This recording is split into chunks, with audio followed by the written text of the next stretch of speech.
Hey, it's Banana Recap. Today I am going to explain a film called Basic Instinct 2.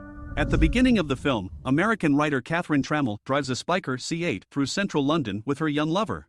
The famous English footballer Kevin Franks feels ill, but succumbs to the charms of the charming woman. At high speed she spreads her legs and allows herself to be fondled. Catherine loses control and the car goes off the bridge at full throttle, falling into the river. The woman tries to save her lover and unbuckle his seatbelt, but she fails. As a result of the accident, Catherine is saved and the football player is left at the bottom of the river. During the questioning, Detective Roy Washburn suspects the woman as illegal substances are found in her lover's blood. She loves the extreme and playing with life, gaining emotion from the danger and constant risk. Despite this, Catherine has not taken any illegal substances and does not know how they ended up in the blood of a football player.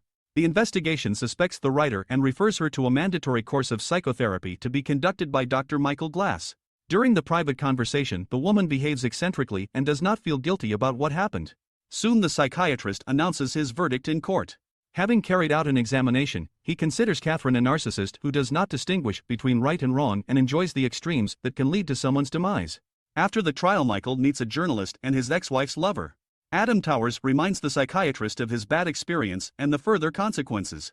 7 years ago he led a trafficker on illegal drugs and failed to disclose his intention to commit another crime. As a result, the man permanently reassured his lover and went to jail. Michael felt strongly about it and it took him several years to cope with the criticism and censure from the police. When he meets his wife, he rebukes Denise for revealing his inner turmoil to his lover. Back at work, the psychiatrist meets his colleague Milena Gardosh and tells her about the dialogue with Catherine. At the same time, the detective calls him and informs him that the writer is at large due to insufficient evidence.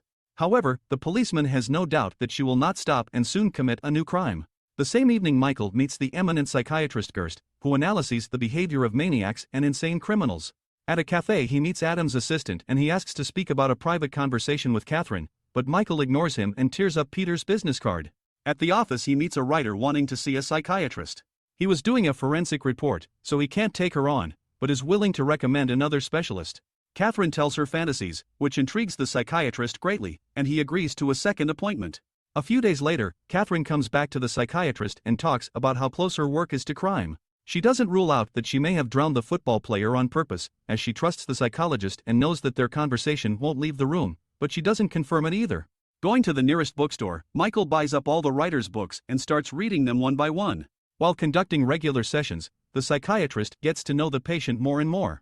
She talks about her relationship with a detective, better known as the Shooter, and how a famous rock musician and 2 detectives died several years ago. She was suspected of all the crimes, but in the end the culprit turned out to be the policeman's best friend. Listening to Catherine, the man thinks less and less about her psychological state, paying attention to the woman's legs and figure. At another psychologist's party, the writer meets Milena and kindly chats with the woman. Michael is disturbed by the presence of his patient and wants to leave the party. Before leaving, Catherine hands him a lighter and asks him to put it in her purse. On the doorstep, the writer hints at intimacy, but the stalwart psychiatrist holds back and does not give in to the tempting offer of the woman seducing him. Meeting Michelle, he proposes to her to go on a date, but the pair soon find themselves at his home. The intercourse is interrupted by a call from a worried Denise asking for help from her ex-husband.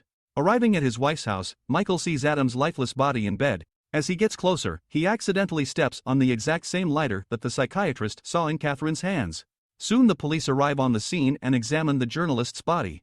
Roy finds the evidence thrown in a rubbish bin and believes Michael may be hiding something. During another visit, the writer reveals that the police have found Adam. It turns out that he was her lover, whom she dreamed of strangling. Such a coincidence leads Michael to doubt his mentee, but she convinces him that she had nothing to do with it. Ignoring the psychiatrist's questions, the writer wants to blow smoke into her lungs and angers the doctor. Demonstrably putting out her cigarette, she seduces Michael and plays with his fantasy with vulgar innuendo. The psychiatrist gives in and feels aroused, so he can't say a word, only staring at Catherine's legs.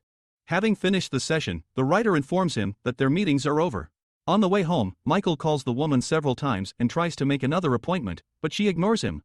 Outside the flat, the psychiatrist meets a detective who informs him that the writer and Michael's ex-wife have been sleeping with the journalist. All the evidence suggests that one of them could have sent Adam to the other side, but the detective is convinced that Catherine is behind it. She's already had 2 victims to her credit and soon the next one will be coming. The psychiatrist defends the patient as he believes that they should not be sent to prison based on word and suspicion. Aggressively reacting to the man's silence, Detective Roy becomes suspicious of him too, as the journalist was preparing a scandalous story that could end his professional career. Meeting with other patients, Michael can't think of anything else but Catherine. After finishing his work, he finds the woman and begins to stalk her. Noticing that she has gone to one of the brothels, the man tries to follow her, but soon realizes that the writer just wanted to participate in a group love. She spots Michael and looks him straight in the eye, as if taunting the lovesick psychiatrist. In the evening, the man meets his ex-wife and discovers that she too is close to Catherine and has even dated her. Michael wants to warn her of the danger, but Dennis runs away. In pursuit of his wife, he sees her meeting Catherine and goes into a public toilet. In one of the stalls, the psychiatrist finds his wife with her throat cut. The man tries to give her first aid, but she falls asleep. At the station, Roy interrogates the psychiatrist and does not rule out that he may be behind all the crimes. Witnesses saw the exes fighting and suggest Michael's involvement, but there isn't enough evidence, so he is released. Arriving at Catherine's house, he recounts what has happened and the pair engage. In the morning, Michael finds an injection bottle in the fridge and gives it to Roy to have it tested. Meeting Catherine's lawyer, the psychiatrist learns that the detective is not so simple and he was thought to be a corrupt cop tampering with evidence. After finding Adam's assistant, Michael tries to find out about the publication that the journalist never got around to finishing. It turns out that it was supposed to expose Roy, but now there is no evidence of his criminal schemes. Back at Catherine's house, Michael learns that the writer has noticed the disappearance of an injection bottle. Inside it is insulin intended for her mate, but it is possible to run tests that will confirm this. Having lost confidence in the psychiatrist, the woman chases him out of the house. Outdoors, the man notices that he is being followed and it turns out to be Roy, who has already analyzed the contents of the bottle. According to his version, a strong illegal drug was found inside. Exactly the same drug was found in the brothel near the man who was engaged with Catherine. To find out more about the writer, Roy offers to call a policeman from San Francisco. After contacting Phil Walker, the psychiatrist learns about the old crimes Catherine was suspected of. Arriving at the writer's home, Michael asks her to be honest, but she plays with him and his mind.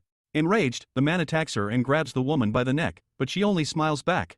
On his return home, he goes mad with rage and recalls a CD with a draft of the writer's next novel, titled The Analyst. After reading the text, he realizes that it describes all the recent events and Catherine is not only the writer but also the protagonist of the novel. Thinking that the next victim could be Milena, he rushes to her and calls the detective to come to his colleague's house as well.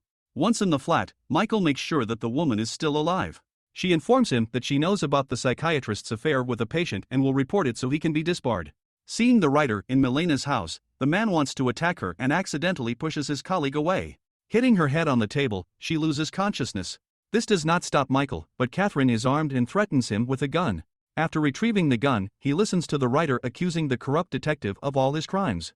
A short time later, Roy kicks in the door and enters the flat, and Michael, who has succumbed to Catherine's manipulation, shoots him. Soon the police arrive on the scene and arrest the suspect. A short while later, Catherine visits Michael in a psychiatric hospital. She has finished the book and is ready to tell its plot to her biggest fan. It turns out that neither the writer nor the policeman were criminals. Behind everything that's been done is a psychiatrist who cleverly uses other people to cover for himself. Having put a journalist, his ex-wife and a man who was having fun with the writer out of the way, he shoots a detective to prove a mental disorder and finds himself not behind bars but in a cozy boarding house for the mentally ill. However, it's not a fact that this has anything to do with reality, as it's only a book. Michael smiles as he picks up the writer's new novel. Please like and subscribe, and click the bell icon to get new movie recaps.